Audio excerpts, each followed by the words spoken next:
Things recording. It's a brand new version of Audacity, so please don't crash on me on the new version. They updated all the Adobe stuff. Got updated, so it's all a little nervous here. Yeah. Seems good so far though. All right. Good. Can I hide that still? Yep. All right. Here we go. We begin this show in 3, 2, 1. The day I took the fell fire into my veins, I saw my destiny. No detergent can.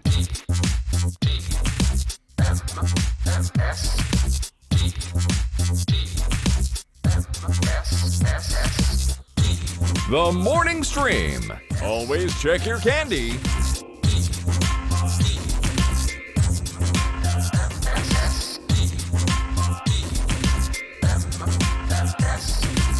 Hello, everybody. Welcome back to TMS. It is the morning stream for November 6th, 2019. It is Wednesday.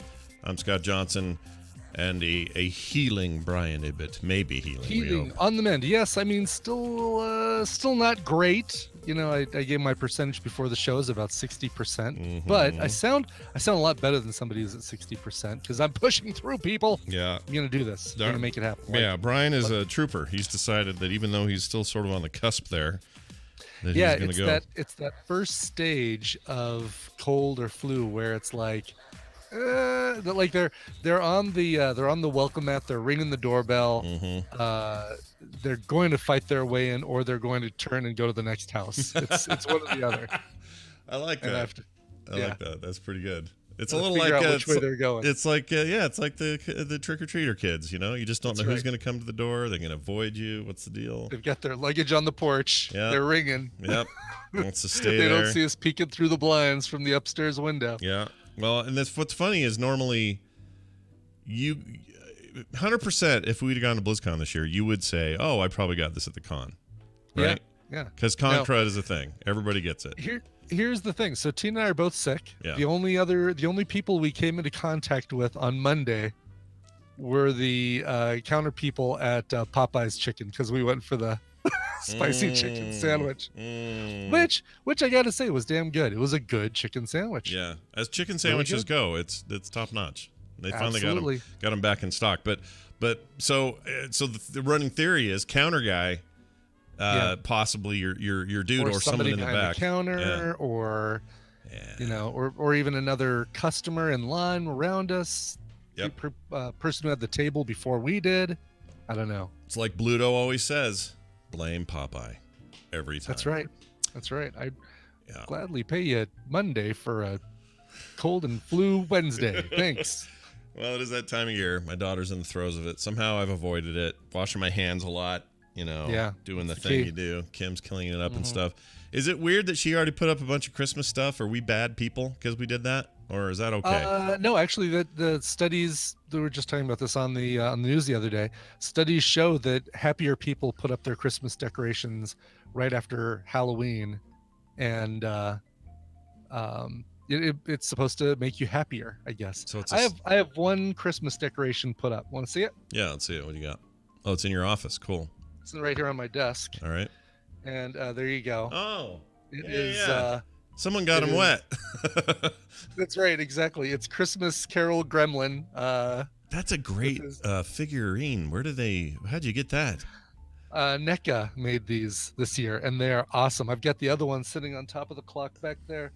The one with the hat and the scarf. You can't really see them too well, but you get them as a pair. It's about $40, and they are so cool. That's amazing. That's so cool. His mouth open so you can have him singing. There we go. Now he got his mouth open. Yeah, his mouth moves? What? Well, his mouth opens. Oh. I mean, it's at a point of articulation. All right. But the rest of him's pretty. Hi, I'm Miles Davis. They all did look like Miles Davis a little bit. They did look like Miles Davis. Yeah. Well, that's awesome. People forget that the first Gremlins movie is basically a Christmas movie. I guess 2 is as well, right? Isn't 2 set around Christmas? 2 takes place, I want to say in summer and in like the middle of New York. Oh, of course. They always do that. Oh, 2 is practically a parody of Gremlins 1. I love Gremlins 2 I won't even call it a guilty pleasure because it's I have no guilt about loving it because it's such a weird parody of the first movie. Yeah, we need to sack it. We absolutely need to sack it. There's a Donald Trump. There's a character in there that is a parody of Donald Trump, who's like one of the main characters in the film. His name is Clamp. Okay. And he's just he's a rich, clueless idiot. And they're not hiding at all who that guy is. Oh, I have a clip from the movie. Here it is. Check it out. Boot edge. Oh, weird. Yes, exactly. Yeah, isn't that amazing? Yeah. Like, how did they predict? Yeah. It was very, very, very weird how they got that right. How about this Puerto Rico. Okay. So yeah, we need to do Gremlins 2. And was there a 3? Did anyone do a 3? There was never a 3. Okay. No, but Beffy Dino in the chat room says, "Did you hear HBO Max Gremlins series? Really? Oh, what? They're making a Gremlins series for HBO Max? No. Hold on a second. I'm googling. I'm googling also. I'm googling all the way to tomorrow. Gremlins: Secrets of the Mogwai. Really? Yeah. I'm into it. I'll watch your dumb show. Let's do it. Get out. Animated comedy fantasy television series to be broadcast on Warner Media's upcoming streaming service HBO Max. 10 episodes serve as a prequel to the 1984 film Gremlins. Set in 1920s Shanghai, Secrets of the Mogwai will tell the story of how 10-year-old Sam Wing met the young Mogwai called Gizmo. Yeah, we're doing it. We're doing it. That's stupid. Yeah. That's amazing. Yeah, absolutely. Oh. Very, very cool. Thank you, Beffy Dino. Yeah, Beffy Dino. That's pretty amazing. All right. I have soft spot for the Gremlins for some reason. I don't know why. I do too. Very interesting though to take it all the way back to 1920s Shanghai, instead of yeah. I mean, will they jump ahead, I wonder? Is it just like a yeah, that's interesting. Yeah, it's the young version of the old guy in the shop. Oh. And the frogger, the yogurt is also cursed. You get a free frogger. Oh, I love that. That's one of the best Simpsons episodes ever. Yeah. It's so good. In fact, I've conflated them to the point that when the guy in the actual Gremlins movie doesn't talk about the Frogurt, I get frustrated. Yes. Right, me too. Because he should be in there. Anyway, that's good news. Good news, everybody. Got all the gremlins you can eat for like a whole season. And that's right. You can eat it. Just don't feed it after. You don't eat it after midnight. Hey, I presume all that HBO Max stuff is going to be the original content anyway. Is going to be the way it always is, like weekly, right? They're not doing bingeables. Probably. Over there. Yeah. Yeah. Have you done the Apple TV thing yet? No. To try out the other TMS? I haven't yet. The TM lesser. I refuse to watch that. I can't. Oh, really? Yeah, I can't do it. I'm not doing it. I don't even care about it. Okay, here's the truth. Even if we didn't have the TMS connection, yeah, I still don't think I'd be interested in it. It's just not my kind of thing. But secondly, well, I don't want to see it. Newsroom, right? Didn't you watch the Newsroom on HBO? I like the Newsroom. I like. This feels like it's going to be on that kind of. It's that kind of show. That's what it feels like it's going to be. I haven't watched any of it either. But Aaron Sorkin likes aren't as good unless Aaron Sorkin's doing it, And he's got some other project going on for Apple TV, some other thing that he's actually show running. I forgot what it is, but anyway, but yeah, I'd be lying if I said that the name isn't pissing me off and it makes me not want to see it even more. I'm annoyed by it, but I don't. But I'm interested in other shows on that thing. I want to see that Ron Moore thing. Coming up soon on the Apple TV Plus network, Cover Town. No, it'd be worse because they just straight up call it Coverville, just like they do TMS. Yeah. Bastards. Anyway, have you watched it? Did you like it? No, we haven't done anything yet with that either. But I do want to check it out. I want to at least get to episode 3 and see if it does pick up, like people say. Like it's supposed to get better. It's sluggish for the first 2 episodes, character building, I guess, and then episode 3 is supposed to be where there's like, all right, you start to see potential. But they only gave the first 3 episodes to critics, so I don't think that it's, and somebody can confirm this, I don't think that it's the whole series available day and date. I think it's weekly, delivered weekly, for everybody else. Just critics ended up getting. Yeah, the service from Apple's not going to be bingeable. They're going to do like Hulu and HBO and things like that. Mm-hmm. One thing I was going to say, what was I going to say about it? Oh, I'm really looking forward to episode 7 or 8 when they jump the shark and Rachel and Joey get together. Looking forward to that. That's going to be great. you mean not Rachel and Joey? The characters are called Todd and Aaron. Oh, okay. Todd and Aaron get together. Right. They should never do that. Right. So anyway, do they do a free month? How's that thing work? Can I do that? Yeah, you get a free 30 days unless you've bought anything Apple in the last 30 days. Phone, well, anything major Apple. iPod or AirPod Pros don't count. AirPods Pro don't count. What if I bought the keyboard case for my iPod Pro or iPad Pro? Really? Because that thing was expensive. iPad, iPhone, anything like that. Exactly. All right, that's fine. Yeah. Maybe I'll get a phone. I'm up for a phone. Maybe I'll do that. There you go. Yeah. If you're due. I don't know. You just have to get it through the Apple site. You can't do it through like a El Cheapo third party. Right. You have to get it through. Yeah, I can't do it through Amazon or anything. Yeah. What was I gonna say? My 10R is my favorite phone I ever had, and it's kind of still awesome. So I don't feel like I'm in any kind of rush. No, I'm loving my 10R. I think I'm good. I think I may hang on for another year, and then I own it. Then I'm done. My iPhone 10R loves tacos. Yeah, tacos. All right. I caused an issue at an intersection, and I would like to. Did you? Yeah, I'd like to express it here. Here's something you don't want to do. Okay. Had the dog. Took him out there for a run yesterday. This is right before I found out you were ill yesterday, and we didn't have a show. Right. But thanks to everybody who hung around and watched me play Red Dead Redemption on the PC. That was fun. Oh, cool. That's what I did. I did that instead. You turned lemons into lemonade. Well done, sir. I did. Red lemonade. Crashed my horse into a thing. Red Dead lemonade. Red Dead lemonade. Red lemonade. Anyway, so I took the dog, and we were at an intersection that I always go through, and oftentimes in the morning it's a very commuter-y intersection. A lot of people are going to work, and so it's a four-way. There are no lights. It's just a four-way stop. Right. And I got to the corner right as 4 cars got there, and they all were like moving. They're doing their thing, right? Like they don't know. Did they all show up at the same time? Yes, all at the same time. Yeah. And nobody knows what to do. And I need to cross. So I'm thinking, now y'all have your order you all learned when you got your damn license. So you should know what you're doing here in a second. But I know for one thing, for 100% sure, that I, as the pedestrian, have the right of way before any of y'all do anything. Correct. Right? Correct. Yes. Well, you can tell I've been playing Red Dead. I've been talking in Southern voice all day. I have the right of way before. Yeah, y'all get out my way. Anyway, so I go, I get there, and I start to move, but then cars go, and I hesitate, and I back up a little, and then they're going like this, like go.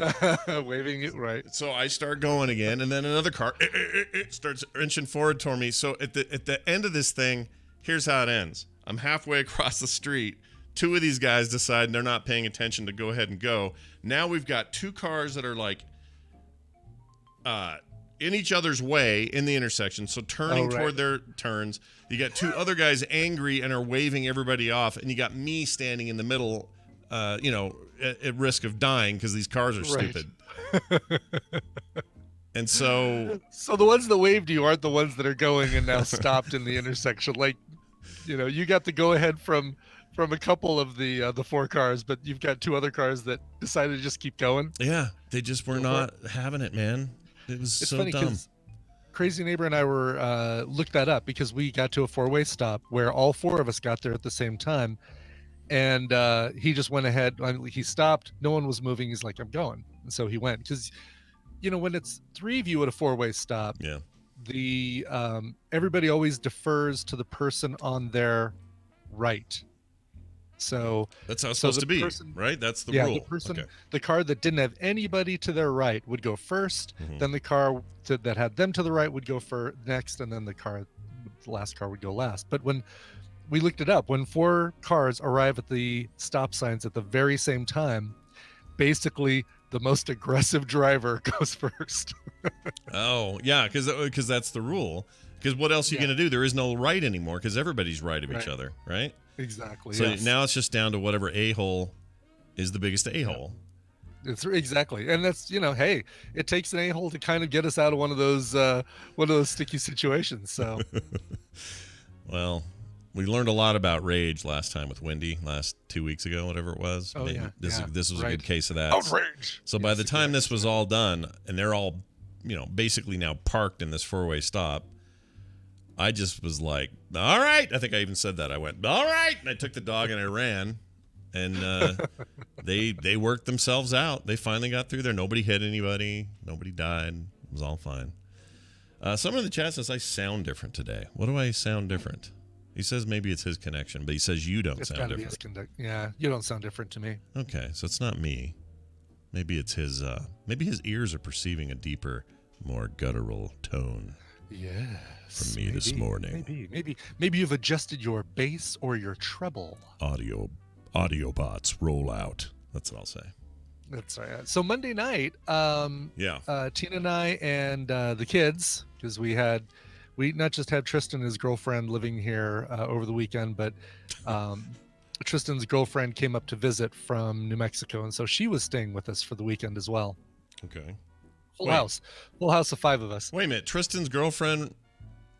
I think you said that weird. Tristan's girlfriend's friend came up from New Mexico and was living with us for the weekend. I was like, wow, that boy's getting around. Got 2 girlfriends now. All right. Sorry if I said that confusing. It's all good. It's all good. So we played the game Horrified. This was the game that Dan the Tabletop Man, recommended a few weeks ago. Mm-hmm. And it's kind of based on the Universal Monsters franchise. You're basically in a village. You got a bunch of villagers. You and your other players are the heroes, and you're all fighting Dracula, Frankenstein, Wolfman, Invisible Man, the Mummy, Bride of Frankenstein, that whole gang, sure. Creature from the Black Lagoon. Mm-hmm. And you kind of just pick the monsters that you're going up against. For the first one, you go with their recommendation of Dracula and the Creature from the Black Lagoon. And it's a blast, because like you're not only trying to defeat the monsters, and you have these tasks that you have to complete before the monsters can be defeated, but you also have to save the villagers, and the villagers kind of wander around, in their spawn points, and you're like, oh no, Elizabeth is over there at the theater, we got to go get her and get her to the camp so that she's safe. It's a blast. It's such a good time, and we can't wait to play it again and try it out with different monsters. Are you surprised? Are you surprised at how fun it is? Like, because on the surface of it, it sounds like, oh, here we go. It is Universal Monsters. Those are kind of dumb and old. Like, did you find yourself a little surprised how much fun you were having with it? Very much, and there's a lot of great strategy. There are aspects of the game that you think are like, oh yeah, we'll probably never use that. One of your turns, basically your turn, you can move, pick up pieces, use a special action, use one of your cards, etc. Mm-hmm. And then one of your other actions you can do is trade pieces with other players. And we're like, oh, that's probably something we're never going to do. We're all going to go out and collect these pieces, and we're just going to take them and fight the monsters. No, it turns out trading pieces is like crucial to winning the game, because it's like, all right, I actually have the special ability to teleport over to where the monster is. So I can teleport over there, move out of his space, give these pieces to so-and-so. They can then go and take those pieces and defeat the monster, because they have all the pieces that they need to defeat the monster. It's really cool. It sounds great. Really yeah, it sounds like it almost sounds like you could do this is like a code name situation where you could theme it however you wanted. So they could go out and get another license and say, hey, it's Marvel characters now, or whatever. Yeah, easily could do that. That's awesome. That's very cool. So the game is called Horrified. It's probably at the Target closest to you, about $35, and total blast. I kind of want to I've seen people who've made these little 3D Scooby Gang figures and replaced the heroes with the Scooby Gang. So I could totally see doing that and do some little replacement there. But no, we're having fun with that. So that's awesome. And no Halloween required, it sounds like. Just do it. No Halloween required. Okay. Exactly. That's the important thing. This is a play at any time kind of thing. I like it. I like that a lot. All right. The monsters move towards you like Daleks in that old. You remember that old Daleks game that was like? Oh yeah. Yeah. Why did I always say? I have it wrong. I say Daleks. It's not right, is it? I think it's Daleks or Daleks. Daleks, maybe. Yeah. I do it wrong. There's the Exterminate guys, right? Exterminate. Yes. Those Exterminate. Prepare to be assimilated. Yeah. Part of Borg. Part I of am Borg. Locutus. Be a part of Borg. Prepare to be assimilated. Yeah, Daleks. Okay, people in the chat room are all saying Daleks. Daleks. All right. I don't know So why Daleks is not correct. It is Daleks. I always said Daleks, which is totally wrong. But this is right.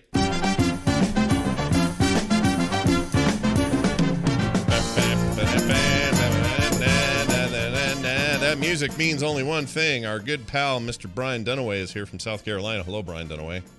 Oh, hi, Scott and Brian, you bunch of Daleks. Yeah, a bunch of Daleks. Hey, it's nice to hear your voice. It was weird not having Film Sack last weekend, but we're going to do it again this weekend. Ooh, I forgot what our movie is. Does anyone remember? What Tears of Heaven, Kingdom of the Sun. Terror people do Terriers the tears. of It's Bill. Borg. It's Bill Willis. That's it. Bruce Willis. Tears of the Sunny, right? No, Tears of the Sun. Right, that's the one. He shows his wiener in a pool. Isn't that the one, or I have that wrong? No. He shows his wiener to a pool. Oh, okay. The pool is, will he show his wiener? Great. Tears of the Sun, the Antoine Fuqua, much maligned also by some beloved war movie thing from like 2002. Get into it, everybody. Perfect in time, just in time for the weekend. That's what I'm saying. Right? That's what I'm right. saying. Yeah. Well, it's perfect time to have you on. We're going to play a little game here today where we play a game. The chat room's going to be participating in that. They will call in one of them. There'll be a lucky winner or loser today, depending on who they pick and how this all goes. The number to call is 801-471-0462. That's 801-471-0462. Call now, and you could be the winner today of a fabulous suite of prizes conjured up by Mr. Brian Ibbott. We have a first caller here. Let's see who we have this morning. Good morning. Who's this? Oh, hi. This is Bessie Dino. Well, hello, Bethy Dino. Wow. How are you? You're the one who told us all about that new Gremlins series. Yes. Oh yeah. Well, do you sound surprised that you got in? Are you happy to be here? Yes, I am. It's been a rough couple days. Oh well, good. Well, then we're here for you. We're gonna make this happen. I may even throw the game if she chooses one. Because she sounds really nice. All right, Brian, you're gonna explain to her how this works and what we do today. Yeah, that's absolutely right. I'm going to give Scott and Brian Dunaway a topic. They're going to go back and forth with answers for that topic. If one of them gives a wrong answer, a repeated answer, or they take too long to come up with an answer, the win is going to go to the other player. Gosh darn it. Your job, Biffy Dino, is to predict who is going to come out on top based on today's topic. Today, you are playing for the actual last pair of CDs from Dizzy Box 9 and Trend Solid, a couple indie in the middle acts that we've played on the show here that people loved. Dizzy Box 9, Trent Selva sent me a bunch of CDs to give away, and I've done it. I've almost completed that task. You'll also get a copy of Warhammer 40,000 Mechanicus, a game available on Steam. Oh, I love that game. It's like it has controller support is the main difference, but it basically plays like Warhammer 40K Diablo. It's very, very good. Oh, really? Oh, that's cool. Yeah, I love that game. It's really good. Anyway. Very cool. Yeah. All right. The topic today, this one comes to us from Wesley Stanfield, who says, there are 12 main Olympians who lived on Mount Olympus in Greek mythology. How many? I'm going to actually take the 15 because there are 3 that are always referenced along with them. They didn't necessarily live on Mount Olympus, but you think of them as the Greek gods as well. So I'm going to say 15 Greek gods that lived on or visited Mount Olympus. Wow. Okay, this is a kind of an intense category. It is. If you give me the Roman god, I will ask you for clarification to the Greek name. Okay, fair enough. So that'll be the So if we give you if I give you the Roman god, you'll give us the Greek god. I'll give you the chance to give me the Greek god equivalent. Oh. But you'll still be out if you get it wrong. Yeah. Oh, okay. All right. So if I say the Roman, like, try again, it's Greekish, Brian. I go, okay, exactly. It's this guy. Okay. Exactly. I got you. All right, cool. Okay. There you go. So, Beffy Dino or Dino? Did you say Dino? Beffy Dino? Dino like dinosaur. Oh, like dinosaur. Okay. Yeah, Dino's a dumb cartoon dinosaur from a very bad cartoon. Yeah, there you go. Yes, exactly. That was good. Thank you. Wow. I'm workshopping my Dino impersonation. Pretty good. Pretty good. All right. Knowing that that's the topic, who do you want to start, and who do you think is going to win this one?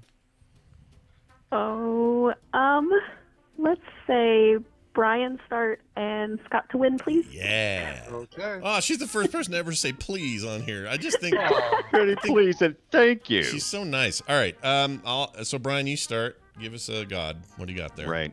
All right, let me think for a minute because I read a lot of Percy Jackson. Oh, back there in you the go. day, That should so, help. Yeah, so it probably is going to help. Let's see.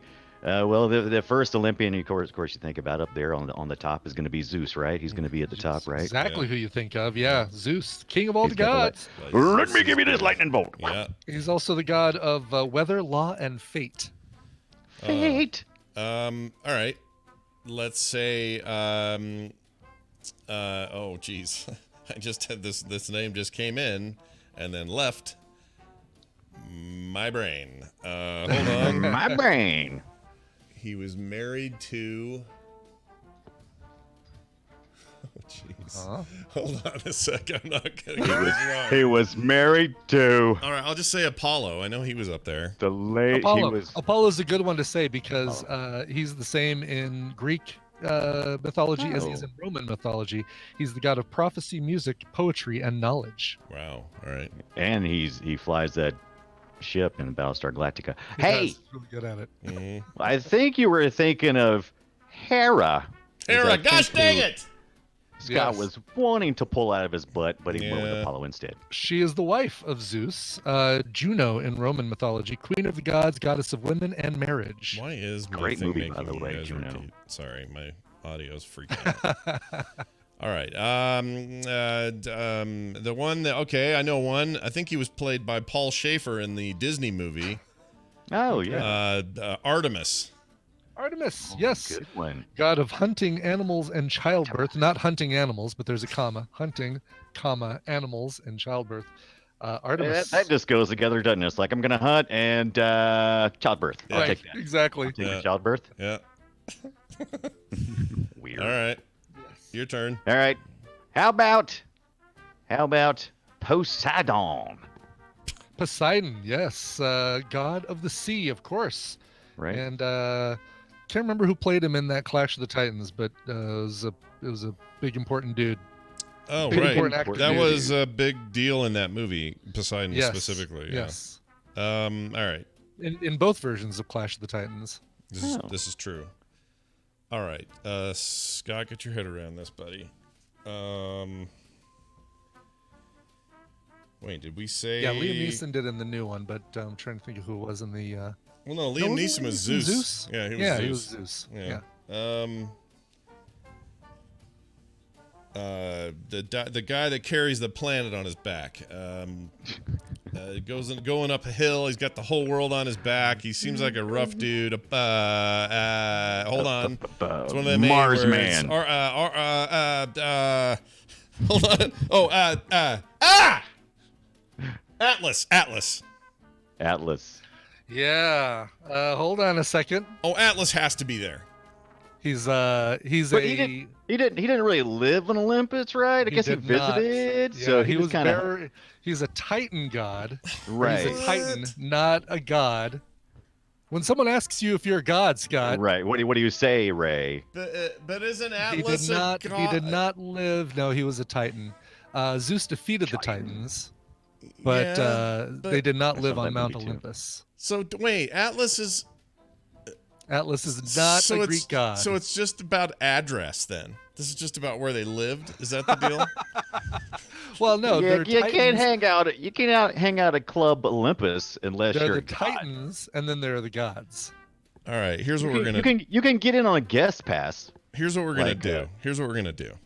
Yeah, Uh, I know. Bev- I know. You're no. Here's we're what we're gonna gonna give myself do. a mulligan. No. I'm not gonna do that. Beffy, you're still with us, right? You're still there. Yeah. Okay. I'm Here's still what we're here. gonna do. I'm gonna send you a little pack of like cool art and stickers. Because I just Thank feel like you. an idiot today, and it seems like you've had a bad week. And I don't care Yeah. if everyone out there's going, "Oh, what's this about? You never do that when I lost." It's because she sounds really nice, and I feel bad. So I'm going to give her something, all right? So all you got to do is send me an email, scott@frogpants.com, and I'll send you something cool, okay? Thank you so much. You bet. Sorry for being your loser side today, but we'll get Being your loser. That's okay. I'll get you hooked up. Have a fantastic week. We'll see you next time. All right. The other ones you could have said, by the way. Yeah. Aphrodite, Ares, Athena, Demeter, Dionysus, Hephaestus, Hermes, Hades.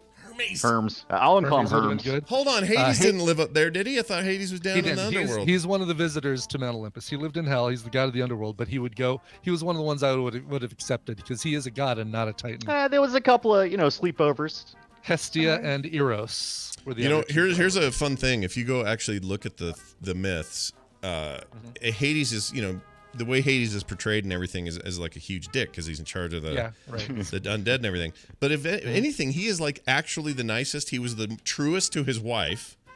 He was he just had a job nobody liked, right? He had to be in charge of the undead.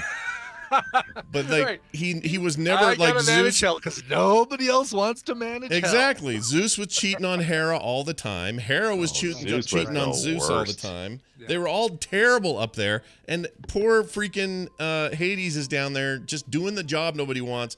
But he was like faithful. He was like had kids, and didn't Hades cheat with Hera once? No, I don't think so.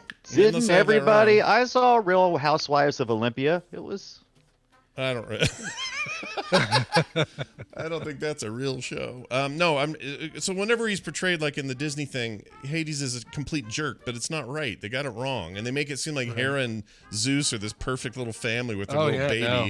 It's like, come on, man, you guys are jacked up there. Anyway, all right. Well, that was terrible.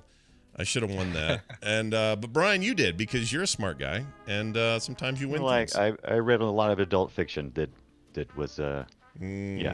Adult fiction. Young adult fiction. Am I lagging in chopping out? No, you're sounding fine now. Okay. Why? Are we lagging? Yeah, Hera, by the way, was Hades' sister. Hestia, Demeter, and Hera were. And they still did it. Yeah, they still did it. Yep, they were still doing it. Why do we sound crunchy to you or something today? It's every once in a while I'll say something and like 20 seconds later, you guys go, oh, yeah. Oh, weird. No, you sound great to us. I don't know. It's better now. It's better now. All right. No, I blame the South. I blame the old South. That's what I do. The old South? That's right. You guys are still running on bamboo and cat hair down there, but it's okay. It's not a problem. We have fiber. That's good. It's good. It pushes all the toxins out of your colon. Get all the fiber you can get. Hey, it's Brian Dunaway, everybody, who is a favorite of ours here, but also our cohort on the Film Sack podcast, which will happen this weekend when we watch Tears of the Sun with Bruce Willis. Are y'all playing the Luigi's Mansion 3? Not yet. Not yet. Thinking about it. I'm playing it. Been having a good time. Been thinking about it. Mario. I'm pretty. Really? I decided it was a choice this time between Red Dead for PC and that, and I went Red Dead. Oh, geez, you made the wrong decision. Well. Says you. I guess next week on Boop we'll have the argument about who made the better purchase. So we'll find out then. Well, do you not already have Red Dead? No. Well, I have it on PlayStation, but the load times are terrible, and I only played the first act, and I waited for the PC version, on purpose. I went, you know what? I know I'm going to play that when it comes out, and I know they're going to announce it, and then they did, and it's amazing, and it runs great. So I'm just saying. Red Dead PC, pretty good choice, but also, Luigi's Mansion 3 is fine. It's fine. But Mario, come on. Oh, okay, you've convinced me. I'm gonna go uninstall Red Dead now and go get that game. Bye. All right. He's the Brian Dunaway on Twitter. Y'all should follow him. He's a funny dude to watch. All right, time for this. Now, if you'll excuse me, I must go take my vitamins. Your news has upset me greatly. It's time for the news, and it's brought to you by Film Sack. It's back this weekend. Get subbed and ready at filmsack.com. I didn't realize I was going to pimp it so much and then repimp it. But that's okay. All right. Normally there'd be a Coverville pimping here, but there will be no Coverville today just because when I'm not doing this show, I'm probably going to be resting. I think that's the right thing to do. Brian listens to his body, He'll be laying there and it'll go... And you'll go, yes, I agree. Yes, I agree. That's you said a mouthful there. Maybe that's not the way to phrase that one. Probably not. Probably not. All right. Hey, we got a kind of a sad story, but also a weird one here. Okay. This woman, we'll call her woman. Okay. She's from Indiana. They found her rather dead with an 8-foot python coiled around her neck. Ooh. And her home was filled with 140 snakes. Oh my gosh. Yeah. Live by the snake, die by the snake. I'm telling you, if you're going to have that many snakes and one of them's an 8-foot python, there's a good chance that'll get you. Wow. Laura, the woman was found Wednesday. This is the 8-foot python lady. They described the house, police did, as a reptile home filled with 140 snakes. Laura Hurst, age 36, of Battleground, Indiana, was found inside the snake-filled home in Oxford, Indiana, with a reticulated python loosely coiled around her neck. Indiana Police Sergeant Kim Riley told the Indianapolis Star medics were unsuccessful in their attempts to revive her. She apparently had been strangled by the snake. We do not know that for a fact until after the autopsy. They'll do that Friday, so we'll find out, I guess. Anyway, out of the 140 snakes that were kept in the home, Hurst owned 20 of them. So I guess a lot of them were just sort of, I don't know, it's like a halfway house for other people's snakes. Well, sort of. Apparently, she didn't live in this house. She kept the snakes in this house. Oh. She visited the house twice a week. Well, then how did you get in there and... Pythons don't strike, right? They coil around you while you sleep, and while their prey sleeps, or is too slow to move, like it's a sloth or something, and they just coil around it and get really, really tight, and then they, you can't breathe and you're done. I know that's the boa constrictor's MO, but I didn't know that's what pythons did as well. I thought pythons would still strike. As far as I know, well, I guess my ball python struck at the mice we'd feed him, but then he would just curl around them. He used his mouth to hold them because there's no venom. Mm-hmm. It's just, I don't know, actually. So this does make me wonder if there's more here. I know that people are saying it could be foul play. Could have been staged to look like it was the python. Let's just drape this python around her neck and get out of Dodge. Yeah, it says here the police lady. I guess that's not right either. Told the station that Munson lives near the reptile home. Who's Munson? Oh, Munson's the sheriff. Donald E. Munson owns the house. Yeah. Munson told the Journal and Courier that Hurst's death was a tragic accident and loss of human life, and that he was being fully cooperative with everybody. So the sheriff owns the house. Yeah. It's filled with 140 snakes. This woman would visit the house twice a week to, I guess, feed them. I would think so, sure, or check in or whatever. Why isn't the sheriff feeding the snakes? He owns the house. Also, you're not supposed to feed them that often. Like 2 times a week's a lot. Well, she might not be feeding all the snakes twice a week. She might be feeding, some of the snakes on Mondays and then the other snakes on Thursdays or something. It could be. There's a lot of questions raised by this article. Also, are the snakes just allowed to just sort of chill on the ground everywhere? Yeah, I don't know. That's an interesting question too. Like, they should be in tanks. Is it just basically the real world full of snakes? What happens when 140 snakes are put into a house to see what happens when they stop being polite? Yep, and start getting real. I mean, this is a big python. I can't speak to how tight it would get, but when I would wear my 6.5-foot Norman snake around my neck, he would never squeeze unless he felt he was in danger. Yeah. So like the dogs would come around and bark, and he would like start to squeeze. But even then, you just pry him off. It's not a big deal. But an 8-foot one, maybe you can't pry him off. I don't know how that goes. I mean, I saw Anaconda, and all I know is if you did things just right, you could get John Voight in there, half eaten, spit him out, and he'd still wink at you. So and I learned that it don't want none unless you got buns hun. That's right. That's another important lesson to be learned, and also that Ice Cube was the best actor in Anaconda. I'm putting it out there. That's right. It was very good. All right, there's that story. How about this one? Marijuana Pepsi refused to change her name. She earned a PhD after completing dissertation on black-sounding names. Her name is Marijuana Pepsi. Now, did she change her name to Marijuana Pepsi, or is that her actual name? Let's read to find out. That's actually her real name. That's her real name. Marijuana Pepsi Van Dyke. That's her full name. Recently graduated from the Wisconsin Cardinal Stritch University with a PhD.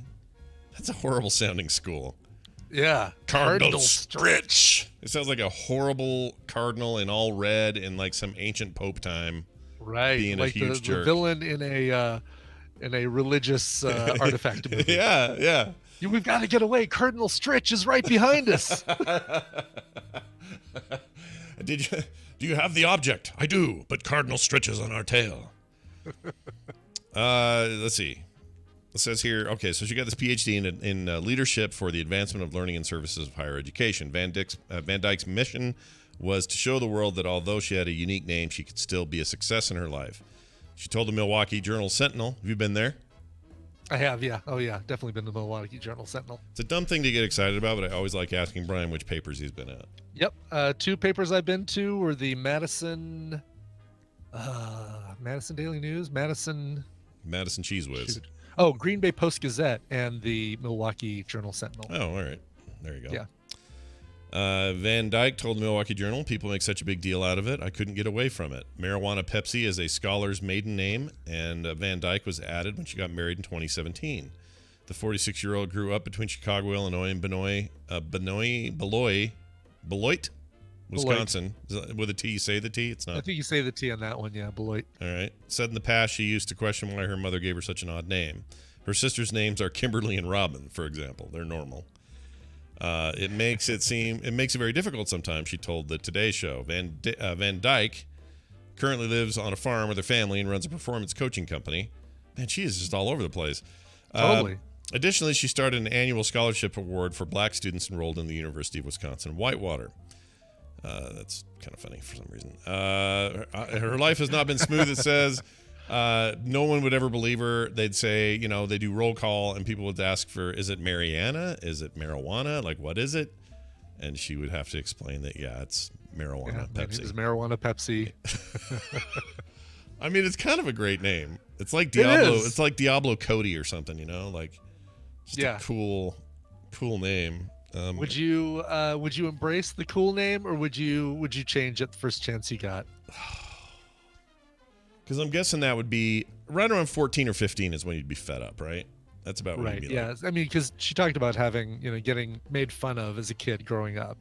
And, I mean, your name is Marijuana, right? Like. I mean, I assume people just called her Marijuana and not. No one called the Pepsi. You probably tell people it's MJ. Yeah, I just go by MJ, I think. Yeah. And then later I'd embrace it because it's weird and I would be an adult and I wouldn't care anymore. And then I would say, my name's, what's your name? Marijuana Pepsi. And I would get rid of the Van Dyke. Just stupid to put that on there. Well, that's her married name. She got that name when she got married. Yeah, it's boring though. Get rid of it. Chuck it. You would just go by Marijuana Pepsi. Yeah, you don't need it. Yeah. Lots of people don't take the married name. Just get rid of the married name. Keep Marijuana Pepsi. Go on to be a famous author. Oh, did you read that book by Marijuana Pepsi? It was so good. Like, she could just be so famous. Her whole life is before her now. All right. I don't know, yeah. Here's the scariest news of the week. Everybody hold on to your butts. This is bad news. All right? Okay. All right. 1 million cannibal ants have escaped from a nuclear bunker in Poland. Oh, no. So wait. Are they, so they just eat other ants. They don't eat people. Well, let's find out. Okay. I mean, that's what I would think, right? Because cannibals, if you said, here are some cannibal dogs, you don't think they eat people, they eat other dogs, right? Like, yeah, right, exactly. I'm with you. Pretty soon you just end up with one really fat cannibal ant. Well, it says here, like my gerbils that one time. Right, exactly. There could be only one. Yep, there was only one. This is the tale of 2 wood ant colonies, one ruled by a queen, the other ruled by cannibalistic hunger. The first ant colony formed around its queen, who came to settle in the ventilation pipe of an abandoned Soviet-era nuclear bunker in Poland. The wood ants built a large colony in this ventilation pipe. The colony's workers would often venture up to the surface and get food, but the gatherers didn't always make it safely through the pipes. Sometimes they would slip and fall into the cold, dark, and empty bunker below. Some of the ants would die from the impact. Others, perhaps as many as 1 million, would survive. These fallen worker ants became a secondary colony living under the bunker floor, where they survived for years without light or a source of food, except for the steady stream of workers falling down the hole each day. This sounds like the beginning of a Stephen King book. It does. Goes on to say, hold on, the link is being funny. Here we go.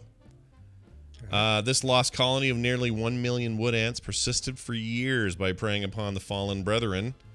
The researchers found that ants in 2013 announced their found the ants in 2013 and announced their findings. I thought the ants announced their findings. Right. In 2016, we're ready to tell the world about our existence. The corpses served as an inexhaustible food source and substantially allowed survival of the trapped ants. Let's see. Wow. I'm reading through here. I'm trying to see about the escape part. But basically, they're just saying they adapted in real time. This is not like over 1 million years these ants evolved or adapted into this. It's like, no, they did this like really quickly. And oh my gosh, that shaft is gross. Look at that shaft. Oh, really? I gotta take a look here. What a gross looking shaft. Gross shaft. Yeah. Ooh, Polish shaft. Anyway, I should stop saying shaft. I just realized that Jamie's gonna have a party with me today with all the shaft. Anyway, nearly all the fallen ants have... say, but I'm talking about Shaft. Yeah, no kidding. I guess they now have put them all back together, and so they appear to not eat corpses anymore. They only did it out of survival, so now they're back to being regular old wood ants. So basically what it says is like, if you're it's like those people in that, what was that thing called where where the soccer players crashed in a plane? Yeah, right. The Donner Party? No, that's like an old 1800s thing, wasn't it? The Donner Party. Oh, right. Yes, I'm sorry. Alive, the movie that Alive was based on. Right, and everybody's eating each other's butt cheeks after a while, or whatever. What the deal was there? Right. Yes. Didn't they go for their butt cheeks first because it was like a fatty? I think so. Yes. At least that was in the movie. The things I remember mixed with the things I don't. It's a problem. It's a problem for me. All right. Well, I like that their solution is they just put a chunk of wood, like a 2x4, into the shaft so that the ants can get out. Chat room. It's great. Donner Party, more like dinner party. Anyway. Right? Am I right? Am I right? All right. Final story. This is a close to home one. Utah Connection. Oh, I have a thing for that now. Oh yeah, we haven't played that in forever. Utah Connection. Here you go. The Utah Connection. Diabetes. All right, you ready? That's not even the normal one, and I love it. Yeah, it's the only one I went through all my old files because I was moving some stuff around, and I found that one. I can't find the other one, so we'll use this one. And I don't remember who made it for us, but anyway, Utah elementary student wore a Nazi costume to a Halloween parade. The principal and teacher are now suspended because they didn't stop it. Yeah. Principal and a teacher in Kaysville Elementary School, it's about 30 minutes north of me, were suspended with pay after allowing a student to dress in a Nazi costume in a Halloween parade. The image of the child dressed in tan pants, brown shirt with a red armband adorned with a black swastika began circulating on social media after the Thursday parade at Creekside Elementary. Many commenters expressing outrage at whoever allowed the child to wear the costume, while others supported the boy. Oh, I see. Oh, really? Well, I mean, there's always it's the internet. It's the internet. They just, of course, somebody goes to wear what he wants. Yeah, this is trying to squash his free speech there in the public school. Like, there's going to be back and forth on that. Anyway, in a statement, the Davis County School District apologized for the costume. The district does not tolerate speech. That's what? That's the wrong spelling for speech. Isn't it? Hold on, I'm on the actual news page where SPEECH as opposed to is that where were you saying this? SPEECH? Yeah, is that right? Yeah, that's right. Well, what's the A? EA? What's I don't even. Oh, there's an EA. Isn't there an EA for speech? No, SPEECH. You're thinking of impeach. Oh, yeah. For some reason, that just looks wrong. Those two E's look wrong. Why? Yeah, no, it's right. All right. I couldn't find it in the text. I'm like, where is it? Where is it spelling? Sorry, second paragraph, but you're right. It's right. My brain's just not glomming on. Maybe it's because on district they put a close bracket. There's a typo in here. That's what made speech. Yeah, that's what a whole different word. Yeah. You put a closed bracket in your thing for no reason, and suddenly everything's spelled wrong. That's how it works. It says here, the district does not tolerate speech, images, or conduct that portray or promote hate in any form, says the statement. The district is taking the matter very seriously and is investigating every aspect of the situation. School spokesman Chris Williams declined to name the faculty members who were placed on paid leave. Paid leave. Paid leave. I'm just making a controversy out of nothing here. But anyway, the Bell Elementary's website lists Steve B. Hammer as the principal. Steve B. Hammer. That's I know. Like Principal Hammer. Jeez. Wow. That's great. You need to go to Principal Hammer's office. No, not Principal Hammer. I'll undo it. I'll undo it. Or what if they say, oh, sweet, he's the one that lets kids be Nazis. I'm going to Principal Hammer's office. The school hosts kindergarten through 6th grade students. Schools in the district have faced criticism this year for alleged racism and religious insensitivity at these stupid things. So well done, everybody. Well done, locals. Yeah. You've done it again. Good job. Nice. Yeah, nobody mentions the parents. Maybe the parents should be talked to and said, why are you letting your kid dress up as a Nazi for Halloween? That ain't right. That ain't right. Yeah. I mean, I'm of two voices on this because a part of me is like, well, all right. So if you're going to be a dick, you're allowed.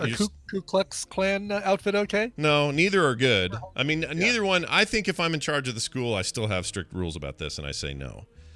But part of me is like, as much as I hate it, if you're going to be an a-hole, I kind of have to let you be an a-hole as long as you're not hurting people. But also this stuff incites things. Yeah. So, exactly. I don't know. Plus, what's the fun in it? Why do you want to be Hitler? Like, what's the point of that? Right. Well, the kid's not even being Hitler, apparently. Like, if he had the, the mustache and the hair, then he could say, no, I'm the character from Jojo Rabbit. Right, he was like a friendly imaginary Hitler friend. Right, exactly, yes. Context is everything, this kid would say. Yeah. All right, well, speaking of context, the context of this moment is that we have to take a break. We're going to play a song. When we come back, Tom Merritt, Nicole got in a car accident last night. I didn't know about this. I didn't hear about that either. Oh my gosh, she okay? I don't know. Chat room's the one that told me. Actually, I'm going to text her and just say, hey, you okay? Just heard about the accident. Everything all right? Okay, we'll see what she says. Okay, good. But before all of that, Brian has a song selection he will now present to us. I do. We're going to New York City for this one. An alt-rock trio that goes by the name Upright Man. They have a brand new EP that's coming out next year, 2020, but they've released their first single, which is called High Fidelic. And just premiered this week. This is really cool. These guys remind me a lot of early Elvis Costello, but without Elvis Costello's vocals, which turns some people off. Oh wow, is that's their car? Jeez. Oh, is there a link? I didn't see. Yeah, it looks like the Captain Kipper posted the link in chat. Oh, it's their Instagram. Oh, jeez. Yeah, but it looks like the truck took the brunt of it and probably just. Trucks are good that way. They a couple bruises or something. Yeah, trucks are they're not just overcompensating for tiny wieners. Sometimes they actually stop bad accidents from happening. Jeez. Yeah. All right, and she's saying everybody's okay, so thank goodness. All right. Anyway, the band is called Upright Man. The song is High Fidelic. It's coming out on a brand new album next year, but here is the single. Enjoy. Excellent. We'll be right back. Stay tuned. Your victory at the Nighthold has granted us the key to ending this war. With the pillars of creation assembled, we finally have the power to cut the demons off from our world. You don't spread gold.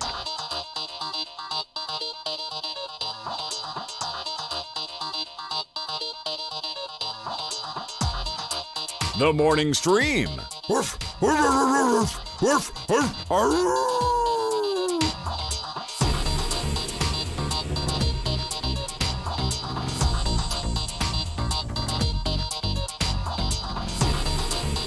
All right, back. Hi, we're back. Hi, back. Hi, back. We're back time. Yeah, we're back, everybody. Welcome back to the program. It's lovely to be here. time for some technology news. Yeah. With the ace to tech himself, Mr. Tom Merritt, who I'm adding to the call. He is an ace. He really, truly is. And for that, we're grateful. Here's a thing I'm going to play that's his intro deal. With the computer, as with any tool, the concept and direction must come from the man. That man is Tom Merritt, and it's always good to have him on TMS. Tom, how are you today? Oh, I'm fine. I didn't accidentally start an OS update for my production Mac and scramble around to attach my laptop for this segment. No, I don't know why you would even... Oops. Oh, weird. Hey, look, I'd have done that before. Actually, we've all been very brave lately with Catalina. Catalina's had a few caveats. Yeah. It's not even Catalina. It's just a security update for my... Oh, that's no good. My Mac Mini is still lagging. Yeah, it's making you I don't like to have my production machine go to the latest operating system for many reasons. But yeah, I don't know what I was thinking. I was sitting down. Actually, what I want to talk about today is National Novel Writing Month. I finished my National Novel Writing Month, and I got the prompt saying, "Hey, do you want to apply the security update and reboot?" And I said, "Oh yeah, sure." Forgetting that in 10 minutes. And you want to be our tech guy. What's funny is I was like, yeah, okay. Did my writing for the morning, do the security update, and then I'll do TMS. Like, wait, come back, security. No. Yeah, no, it's all good, man. Look, if life was easy, we'd all be sleepy. I don't know what that means. That's not really a saying. Yeah, no, that's what they say. It's an old but true saying. Old idiom. Well, it's good to have you here, Tom. Of course, the Lord of all things tech. He does a great tech show called the Daily Tech News Show. He does one on Wednesday in particular that has me on it, which is just insane because why would you? But nonetheless, there it is. And I always look forward to Wednesdays. It's great. I kind of get to cheat though, because none of the other guests during the week have a morning show where Tom can come in and preview what's happening. So I feel lucky in that regard. So Tom, lay it on us this week. What's going? Oh yeah, shh, nobody talk to those guys. Shh. Maybe kill your video, Tom. That's not helping things. Oh yeah, look at Tom's video. Oh yeah, because I'm not actually wired on Wi-Fi. Oh, that's why. That. Apologies. Yeah. No, it's all right. No, it's all good. I'm still impressed with the rapid pace at which you got it all working. So no worries. Anyway, so what's going on today? Tell us about. You want to talk about writing? Tell us about writing. Yeah. So National Novel Writing Month is underway. If anyone's unfamiliar, it's been going on since the 90s. It's just a volunteer organization of people who encourage each other to write 50,000 words in the month in order to get started on that book. So if you've always said, gosh, I want to write a book, I just haven't got it together, now's your month. It's not too late. You can still jump in and start. The whole point of NaNoWriMo is not really about rules following, which I think is a misimpression. It's about getting you to get rid of those excuses and just say, I'm going to write a book. And they have lots of great tools. Every year, the website gets better and better at sort of helping you chart your progress, meet your goals. They kind of auto-calculate how many words each day you'll need to hit and let you see some progress. They can hook you up with other writers, either online or even in person in your local area, if you want to kind of cheer each other on. And I've been doing every year since 2001, I think, or maybe it was 2003. But I've been attempting it for forever. Completed the majority of them in the last few years, but I didn't at first. So even if you try NaNoWriMo and you don't complete, don't say, "Wow, that didn't work for me." Just try again next time. So 4 or 5 times before 2006 was the first time that I actually finished a novel in National. It does feel like in the last, I don't know, 8 to 9 years that I've known you or more. I mean, I've known you longer, but it feels like your book production benefits from this exercise. Like this actually helps people become better writers. It's a bit like Inktober that people do for October for artists. Yeah. Same kind of idea. It's sort of a shared experience. You're posting your stuff all the time so people can see it. In this case, you got to write it first. But do you think without all of that NaNoWriMo experience, you'd be, I don't know, as well versed as you are right now in putting these books out? Definitely not. Definitely not. It's the thing that gave me permission to try. Yeah.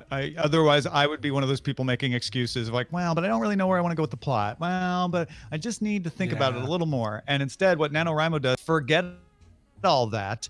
Don't worry about get words down, because that really is the biggest barrier. And that's what I found, to the point where now, after doing this for 20 years almost, I find it fun. It's not a thing where I'm like breaking through a barrier anymore. I'm ahead of my word count. I kind of know the roadblocks that'll be in my way and when I'll hit walls, and I prepare for them, and I take a few notes to kind of help me along the way, and it's great. I have fun. I treat each day's NaNoWriMo writing session kind of like TV watching. I'm going to sit down and find out what this story does today, because even though I have ideas, a lot of times as I'm writing it, in the story I'm writing this month, somebody just got a crush on somebody else out of nowhere that I didn't expect, and I'm like, well, that's going to complicate things. So it's a little like Stephen King describes how he writes. He sort of doesn't know how things are going to go until it goes, so he just sits down, writes, and every day it's like, oh, we're going there, are we? Okay, cool. I guess we'll go there. Well, that's awesome. Good advice from Tom Merritt, everybody. He's got Cool. He's published books, so I'm taking that advice seriously. Maybe I need to get off my ass and write this month. We'll see. Yeah, it is a good kick in the pants. Yeah, and I see Ibda Bloke saying pantser versus prepper, which is a kind of pantser means right by the seat of your pants and let characters do things. Prepper is plot everything out. Even preppers can benefit from NaNoWriMo because you can spend your writing time prepping, putting out your notes, count your notes as your word count, and then just force yourself to push through and go from point to point, even if you're a prepper. What it does is it gives you permission to not worry about being good yet. Just get those words down. Yeah, I think that's awesome. Very cool. Well, get on it, everybody. Don't be lazy. Get your writing done. And make sure you check out the Daily Tech News Show today at 2:30, because on there, I'll be on, and so will Roger and Sarah and Tom and all of us. We'll be talking about the day's tech headlines and so much more. Tom Merritt, anything else you want to mention before we kick out of here? No, just patreon.com/DTNS has a bunch of new rewards. Right now we're doing a special offer. If you or are already signed up for Daily Tech News Show by November, you'll get a holiday greeting card from us sent to you. You have to give us your address to do that, so that's part of the deal too. But yeah, we're gonna be sending out holiday cards. We did it last year and it was super popular. So... Oh, we lose him. I think we lost him. I think we may have finally lost him. it was all very nip and tuck. Oh, there he goes. Yep, that's the end of that. Wow. All right. Well, technology, not Wi-Fi compliant. Sorry, everybody. That didn't go as well as we thought. All right. Hey, thanks, Tom, for calling in. Sorry we lost you there at the end. Let's see what's up with Nicole. See if I got a reply. No, nothing. She might be here. Let's see. Okay, she's online. I want to hear about this accident and make sure everyone's okay. I know. Yeah, no kidding. It's ringing. That's a good sign. I think we may have it. Okay. Let's play this.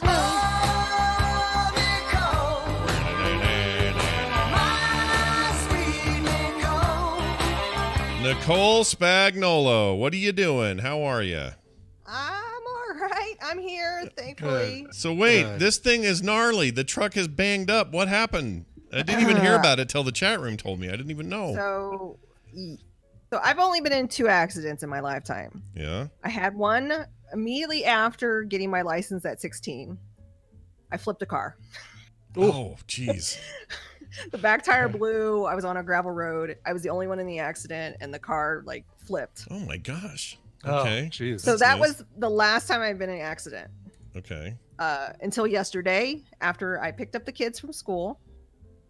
We only live 2 blocks from school, and I will admit there have been times where I don't put the kids in their seatbelt because they're fussing or whatever, because we live so close. We're right around the corner, right?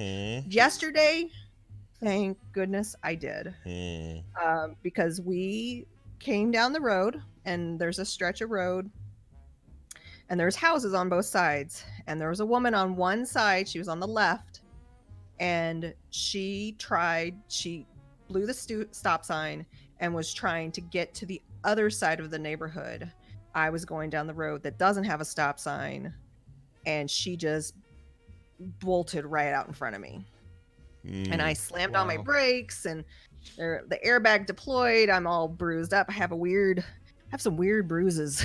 Yeah. I got a blinker bruise right there. Oh, weird. Oh, from the blinker pole? Or yeah. So my arms are all bruised up. I twisted my ankle. The kids were fine, but I just want to, I'm admitting that, you kind of get lax when you're closer to home. So buckle it in, even if you're, right around the corner. Yeah. Statistically, most accidents happen within 10, 15, 20 miles of the house or something. Well, this woman, she lives in Aurora. She was in the neighborhood doing some work, I think. And she knew she was at fault. She was hysterical. And all I was concerned about were the kids and getting them out of the car, because as soon as like it happened, I smelled smoke.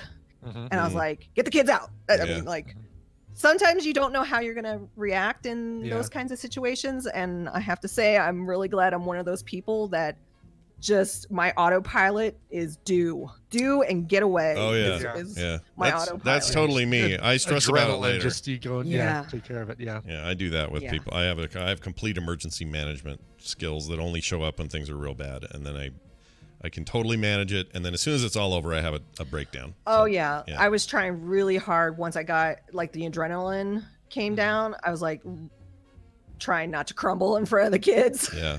Because I was just like, that's intense, my God. Dude. I mean, I would have said, fender bender, because everyone in the chat was saying, oh, yes, you got in an accident and this. And I look at the picture. That is no fender bender. That is gnarly. The car is you can't drive the car.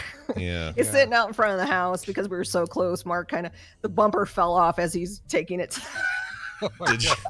Did your airbags blow out and all that? Mine did. Yeah. And that's actually what gave me the most damage. That's I'm bruised up crazy. Yeah. But yeah, the airbag deployed because I basically T-boned her. She just shot across, and I was like, I think in my head I was like, she's not slowing down, and she's just going for it. So I just slammed on my brakes, and it felt like I was going faster than I was because of that airbag. Oh, but I was maybe 20-ish.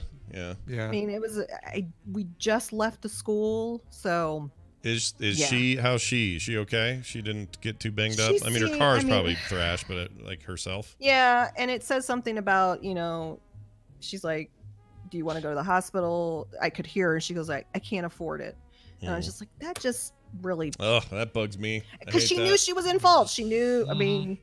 It just sucks. And she was hysterical, and I was like, lady, I got 2 kids to take care of. I can't take care of you right now. Yeah, exactly. You just go over there and we'll wait for all the peoples to come. And it was crazy. Did they all show up and said, all right, I'm Officer Cool Guy, I'm going to take care of you? Were they nice? Everything okay? Oh yeah, everybody was wonderful, and the neighborhood was wonderful. Like, the kids were crying, and neighbors were bringing toys for them and snacks for them, and that's good. Everybody was just so wonderful, and it's usually what happens when stuff like this goes down.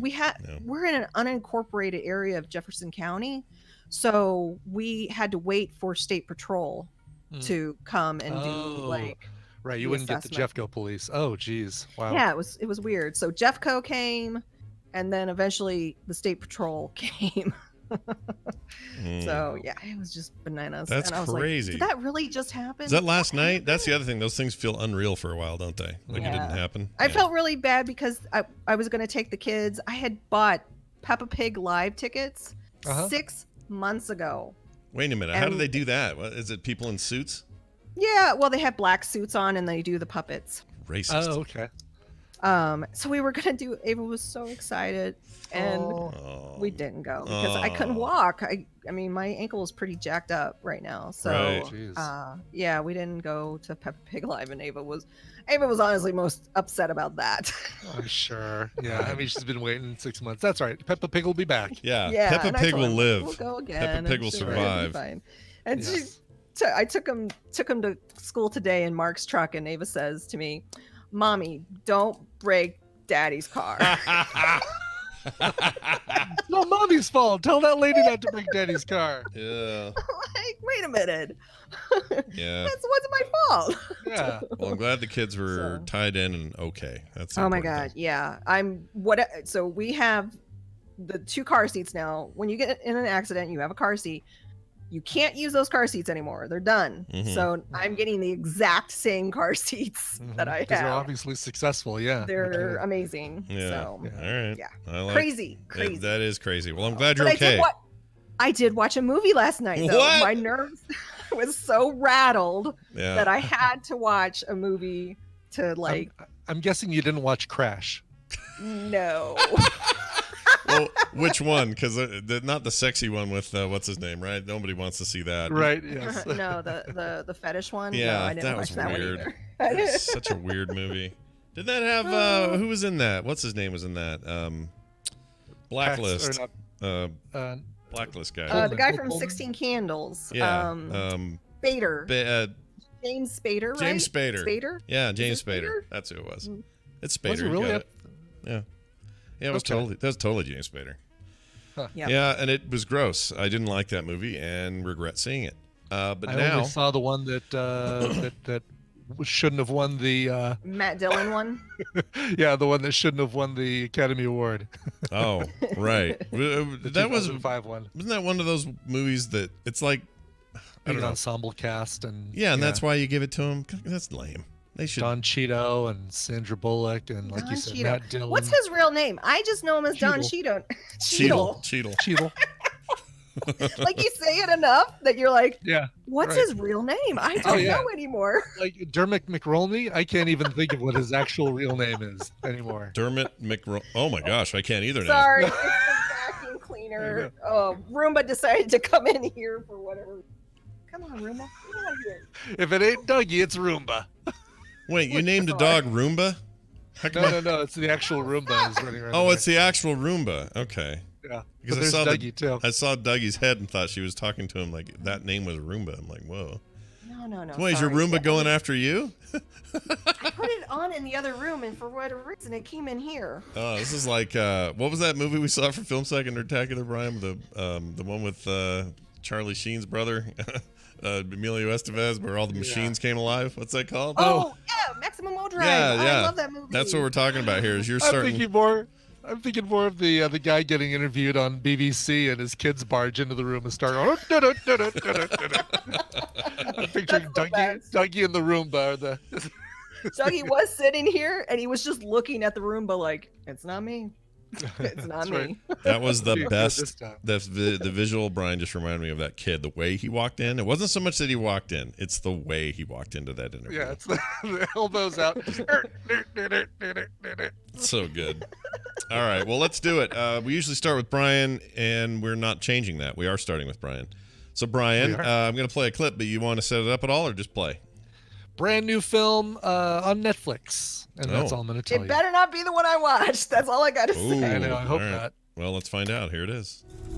Since you're traveling, I'd like to do a CAT scan. Daddy's gonna take care of us. I'm gonna wait right here for you when you get out. It's been hours. You know how much longer it's gonna be? What was her name again? Perry Monroe. I'm not seeing a Perry Monroe. There hasn't been a scan since 9 o'clock this morning. So what are you telling me? They're not here. Got the whole day in front of you. Not finding any Monroe. I just want to see my wife and daughter. Do you have any footage? Don't record in the treatment areas.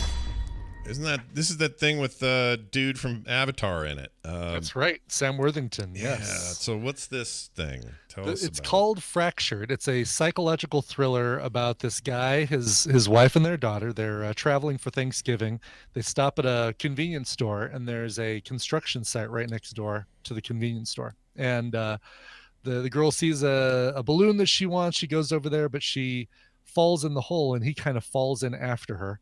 And so they grab her and they get her to the nearest hospital, take her in for a CAT scan, and he's waiting in the waiting room. And you kind of hear a little bit of this, and he's like, God, it's been hours. Goes up to the front desk, says, where's my wife and child? And they're like, we don't have any record of your wife or child being here at all. What? And so they look through the tape, and of course, there's things blocking where you'd normally be able to see where they're at. And there's something kind of weird going on at this hospital that you're kind of wondering about. And so it's a big old psychological thriller about this family. Just came out last month on Netflix. It's got reminds me of that Kiefer Sutherland movie. Remember that one? Vanished. Yeah. The Vanishing, yeah. Kind of, yeah, exactly. And there's something a little weird going on. Lily Robb is his wife, and then Stephen Tobolowsky is the doctor. Bing, right again. Wow. He can be creepy when he needs to be. He can be real weird. He totally can, and he is in this one. He's great. Not a lot of other people you'll recognize, but you'll recognize Lily Robb and Sam Worthington. Give me this answer. Yes. Is the ending satisfying? Because in these kind of movies, that they really have to land that, or else it's all going to feel like a waste. The ending is satisfying. Okay, all right. You get definitive answers to the situation. Well, that's good. That is going on, all right. And I think it's an ending that you can't. I mean, you see different possibilities of the ending, and this is one of them. But you're led there in a way. It's like, oh, okay, clever. All right. Okay. All right. Is it supernatural? Is it, or is that a spoiler to say that? No, there's no supernaturalness in this. Okay. All right. I love Jackalope Ashley's comment. White people sure do like to make movies about ways their vacations could go wrong. Yeah. we really do. Yeah. There's a lot of truth to that. Yeah. What could happen? Well, I saw this on there and I thought, oh, that seems like a thing, and then I forgot, and now I'm thinking I'm going to see it. It's it's good. It's not spectacular. I'm not going to try and oversell it. It's entertaining. We enjoyed it, and it's worth. I think it's worth an hour and a half of your time. That sounds good to me. I have a better one to recommend. Ooh. Okay. Oh, interesting. Well. That's interesting. Netflix recommendal. That's right. Well, did you? What else is going to ask you about that?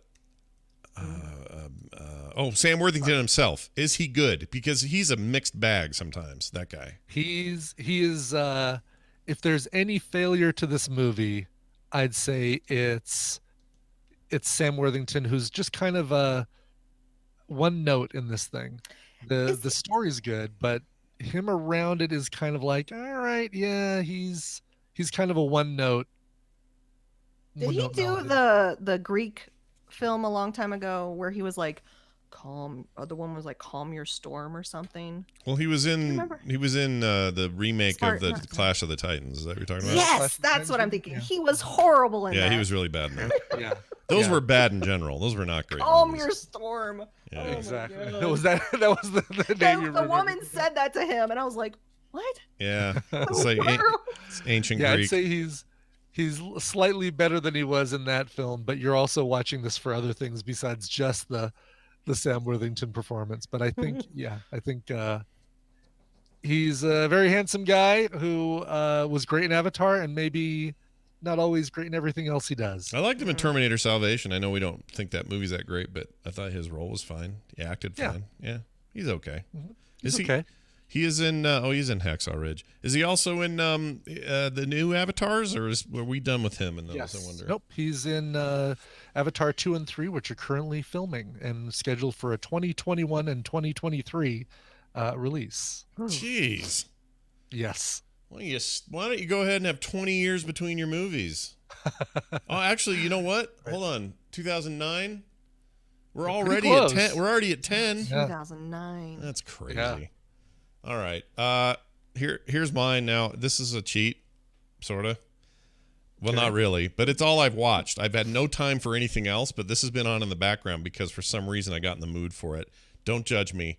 See if you can figure it out from this. Here you go.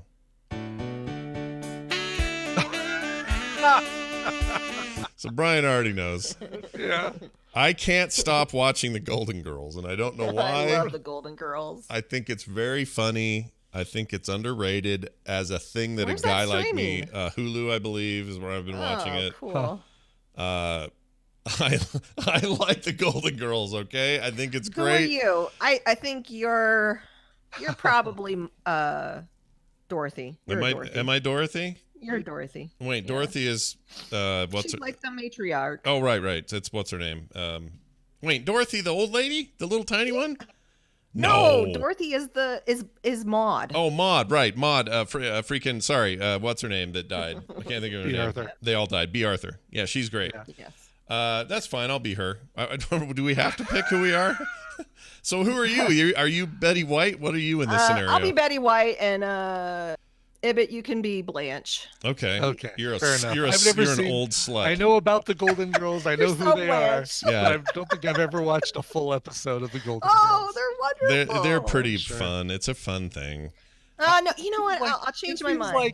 Like I could see the cast. You're and you Rose. could tell me the plot, and I pretty much could know exactly what happens in that show. I mean, oh yeah, I'm the slutty one, Rose. No, Yeah. no, Blanche is the slutty one. Blanche You're is the slutty one. you're Rose. You're the snarky, always have a funny, quippy line. Okay, sure, I'll take that. She's the funny thing is she was I think the youngest. She was the in youngest of cast, all of but them. she Yeah, we're was talking the about Stella oldest. Getty. Yeah, Stella Getty. Yeah. She was throw Mama from the Train or something, wasn't she? Or no, she was. What was the movie? Was that it? Or Stop or My Mom Will Shoot. Yeah, right. Oh, stop. Stop or My Mom Throw Will Mama Shoot. throw Mama from the Train was. Oh, wait, get me a glass of water. Give me some water. Yeah, From Goonies. Yes. Yeah, the Goonies lady. All right, so it's just a delightful, dumb thing that's from a different time, and I think it's actually funny. Like, those women are very funny, and they're very good at what they did for that show. And there's worse things to have on in the background, is all I'm saying. We finished our Cheers watch, and I was like, you know what? Let's just put on something else. I have some nostalgia for it. I have some fond feelings for it. I don't know why, but I like it. I think Brian would even like it. I really do. I probably would. Yeah. Yeah. Because it I'm seems currently like still binging Lost. yeah, and Really? that's the Yeah. other thing is I have had no other time for anything else that's new this week. So this is as good as you're going to get from me as a little Golden Girls. I put on Lost when I want to fall asleep. Yeah. Like it's something that I can watch and not have to pay full attention to. But if I've got other things that I'm watching that I want to pay attention to. But it's yeah. Hulu also has Designing Women, which I love. That was a good time Designing too. Women. Yeah. when It's it- like when it that was stuff out. was not aimed at me when they were on TV, for sure. Like I wasn't the demographic they were trying to get into it, but I think that's too bad because I think it's just fine. People should watch that stuff. It's good. It's easy to pigeonhole it into a certain, stereotype of Sure. 80s television, but it holds up. It's pretty good. Listen, it gave us Delta Burke. It gave us Gene Smart. Gene Smart, who's now like in everything, and in that great Legion. Did you ever finish Legion, by the way? No, I haven't finished it. She's go in back to Legion. She's Go in back to Legion. She's in that Watchmen now this year already. Yeah. Yeah. Yeah. She's great. She I haven't holds started it. watching that yet. She has a giant purple thing, and I'm not going to tell you what it is until you watch it. You should watch it. All right. Yeah, you should say yikes. And then this is beautiful. Listen. It's the worst kind of version because it's like a cover, like TV. It is, and it's done on like a Casio tone. Yeah. Like I don't think that's a real saxophone playing. I think that's like somebody pushing buttons for a Let saxophone. me try that again. You're totally right. You're totally right. All right, Nicole, what did you bring? What do you have? All right, I'm gonna give you the clip. Brian, look away. All right, not looking. All right, it should start about 6 seconds in. Okay, here we go. I'm hitting play. Let's see what we get. Oops. What do you want? FBI. What do you want, man? Where's your warrant at? I already know what this is. Open up the trunk. And just enjoy. It ain't mine. I don't know how I got in there. You're going to jail for a long time. You're gonna have to take me.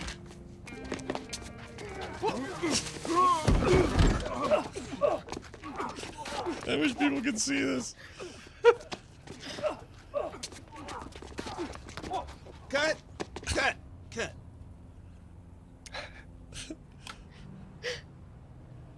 Is there any angle that you could shoot this where it looks like he's actually kicking him? Is this Dolomite? It is Dolomite. This is Dolomite is my name. Oh, So right. This is That's right. So Get the full name Dolomite, right, Scott. Yeah. Get it right, Scott. Yeah. I had no idea what I was in for when I just hit play. I saw the advertisement for it on the back of Entertainment Weekly, and so I had it in my brain, and I was just looking for something light last night because I couldn't sleep. I was just and I was like, well, I had no idea that it was based on a true story. Like, I just started watching. I'm like, I don't know what the heck I'm watching. But I stuck with it, and then I realized, oh, this is a true story. This is all based on a true story. So Eddie Murphy plays the main character, which the character was created by what's his name? Ray Moore.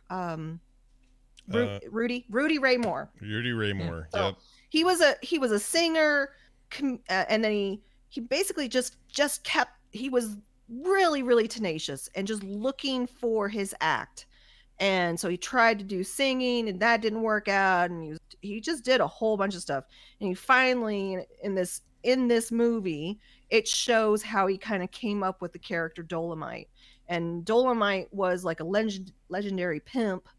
And there was a homeless guy that would talk about him. And so he actually recorded the homeless guy and then worked on his act to kind of create this big persona. And this is in 1975.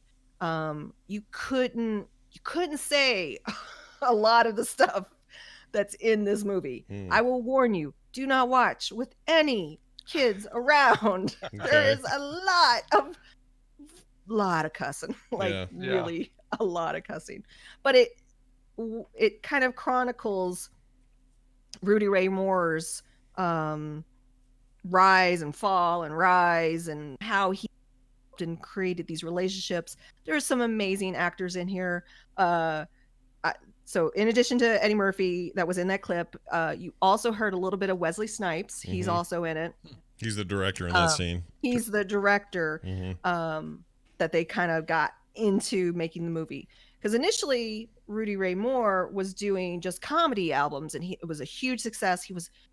Nobody would actually distribute them, so he was distributing them out of the back of his vehicle.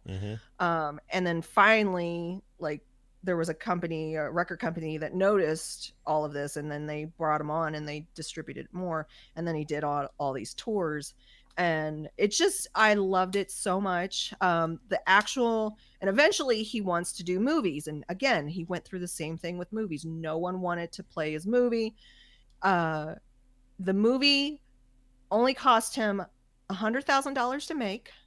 It grossed $10 million. $10 million. This is sheer force of will. This dude's known for, and just like going for it. And there's like a whole thing about him inspiring the early rappers because of his lyrics and his style. I loved it.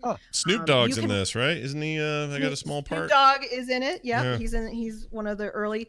Chris Rock is in it. The guy from Unbreakable Kimmy Schmidt. Titus. Yeah, I love him. He has hair, and it totally messes with me. Oh, really? Wow. I like Burgess. That guy. Yes, he's in that. It's just guy from The Office. Oh, I can't remember his name. Stanley, or he was also in This Is the End of the World. I can't remember. I'm not looking. I don't have anything. Yes, right. The Hot Tub Time Machine. Yes, Hot Tub Time Machine. Yeah. Yeah, he was in the shipping department. Craig Robinson. Yeah, he's great. So he's in it. I loved it. I wasn't sure where it was going, but then once I realized it was, I missed that it was based on a true story. And then Mark and I we were looking up the actual album covers that Rudy Ray Moore created and how they recreated it in this movie. And so I would recommend, if you've never seen Dolomite the movie, watch Dolomite Is My Name, and then head over to Amazon Prime and watch Dolomite on Amazon Prime. It's hilarious. Cool. It's awesome. This is so great. Look at this. Keegan-Michael Key's in it. Mike, yes, he's the writer. Yeah, Mike Epps. It's a great cast. Yeah. Wesley Snipes, as you said. Yeah, I'm totally. I saw this and thought, oh, sweet, Eddie Murphy's doing something. Like he just hasn't done anything in so long that I thought we'd never see him again, but yet here he is. That's fantastic. I think what I really took from the film is how Rudy Ray Moore, not only he was so tenacious in wanting to be successful and, doing his dream. There were many moments where he mentored others. And so you kind of get a glimpse into him, taking time and making an experience for somebody and how he saw his character. And I thought it was really great. You might call him Tenacious D for Dolomite. It was great. That's awesome. I'm definitely on my list. In fact, I think I'm going to make this a watch for this week sometime. So well done. This is the problem. You guys recommend good stuff, and then I watch your things, and then I don't watch anything but Golden Girls for me. Yeah, I understand. Anyway, we'll see how it goes. Nicole Spag on Twitter will post these films and TV shows today. So you can go over there and go, oh, I forgot what they were. No, you didn't. They're right there on her Twitter account, Nicole Spag. Nicole, anything else? It's the only thing I do there now. Yeah, I like it though. It's fine. Whatever, we'll take it. Instagram pictures. Yeah, we'll take it. Anything else you want to say before we cut you out of here today?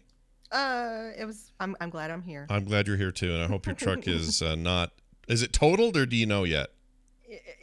It doesn't run. It's just, yeah. They may call it totaled. Frame damage.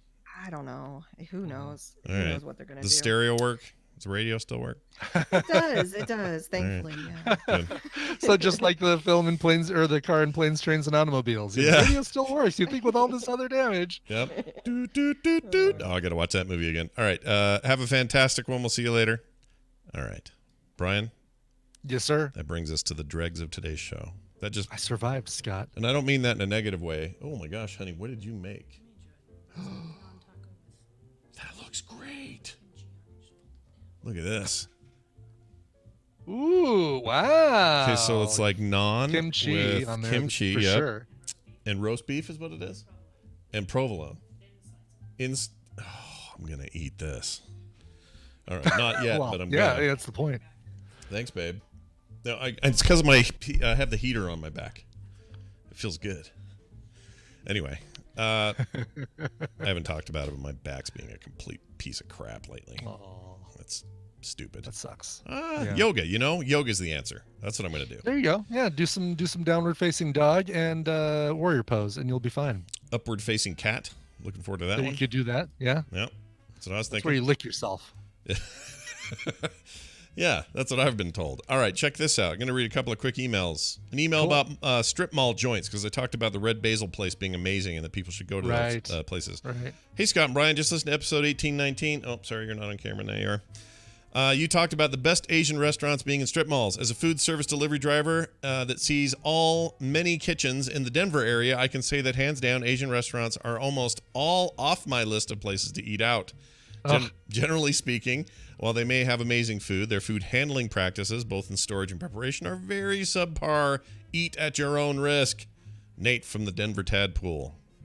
Brian. Brain bucket when he's in the chat room.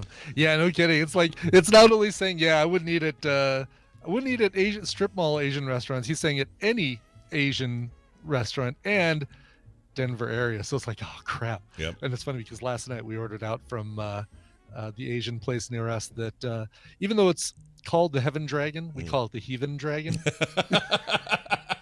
Oh no. But it's good. We just gave it that name because it's funny. But yeah, sometimes you just need big, sloppy Chinese food. Sometimes. Totally. Yeah. I need a sesame chicken and some fried rice, and I want it now. Yep, I get you. Here's one more about horse-drawn carriages, and this is Joseph LeBlanc. We were talking about automated cars and how people had to get used to regular cars when horses went away. Says, just listen to TMS 1814. You may have never ridden in a horse-drawn carriage before, but even in America, there are people every day using these. Mennonites, Amish, and Mennonite Brethren, and the Hutterites. You ever heard of them? I haven't heard of the Hutterites. I haven't either. Those are new. That was they lived on Tatooine, but I guess so. Okay. Or, they'd say as they put their thing in the sky. Right. That's right. He says, I know we have quite a few in Canada. Automatic cars will have to adapt to all types of roads. Let the drivers drive. Self-driving cars will just add to the complexity of the driving experience like a horse-drawn carriage did. Yeah, and I should say for the record, I have been on a few horse-drawn carriages, but they were always like, it's a Christmas ride around Temple Square and things like that. Here's a blanket that the last 25 people have all put on themselves, and it smells like horse, and you don't know what was going on under the blanket as it pulled them around Old Town. Yep, and maybe they fed that horse beefarino like Kramer did on that episode of Seinfeld. That's right, exactly. What was that name of that horse? Rusty, he'd say. Wow, good memory. Jeez. Yeah, sometimes I can pull it out, Brian. Sometimes. Hello. What? Phrasing. All right, that's it for the show. Thank you all for joining us. As always, you can support this show at patreon.com/TMS. We really wish you would. We saw some of you disappear last month. We don't know why. We'd love to have you back. Yeah. Come back. And if you haven't done it already, come on in here. Man, if we could we should do a fund drive where we just like do a day's stream where we just want a ton of people who never do it just to go in there and do $1. Like that's we should do that. We should do that. Instead of charity. Just kidding. We should do charity. Charity's important. Yeah, we need to talk about the charity thing too. TMS Mashups is our mashup dude. I just don't give him enough credit. He's probably found a lot of stuff today he'll use, so support him over at TMS Mashups on Twitter. Frogpants.com/TMS is our website. You will find everything else there, including our phone number to leave voicemails. You can find our email addresses, our Twitter accounts, Reddit page, all that stuff. Discord link. Join our Discord. We have a great big happy Discord going, and I would love to have you in there as well. Just a link away. All right, Brian. Song Blue. Everybody wants one. What do you got? That's right. This is brand new. This is not even a request. I fit this in because I'm between a couple of requests. I got one for tomorrow. I had one for Monday. But this is one that I wanted to make sure I got on the list. This is a brand new band this is a brand new album from a band called Triggers and Slips called The Stranger. Just came out. These guys are kind of a country rock crossover, a little bit more rock than like the Allman Brothers, but kind of in that same, alternative kind of crossover fusion kind of thing. Right. Here is their cover of The Rooster by Allison Chains. This thing rocks, and it's really, really good. Here is Triggers and Slips. How much did that cost him? Allison Change. Yeah, Allison Change. Yeah, it's no big deal. All right, I love that song. I love that band, so I love this cover without even hearing it. I'm going to play it now. Thank you all for being here. We'll be back tomorrow with another episode of TMS. We'll see you then. This show is part of the Frog Pants Network. Frog Pants Network. Get more shows like this at frogpants.com. Tangy cheddar cheese. Tangy. Mm-hmm. Yeah, make sure when you grab the songs that you grab from Wednesday and not from Monday, because Iceworm still hasn't cleared out the Monday folder. Oh, okay. So they're in the Wednesday folder, though, They're in the Wednesday folder. Okay, that sounds good. I moved them and I deleted the Tuesday folder.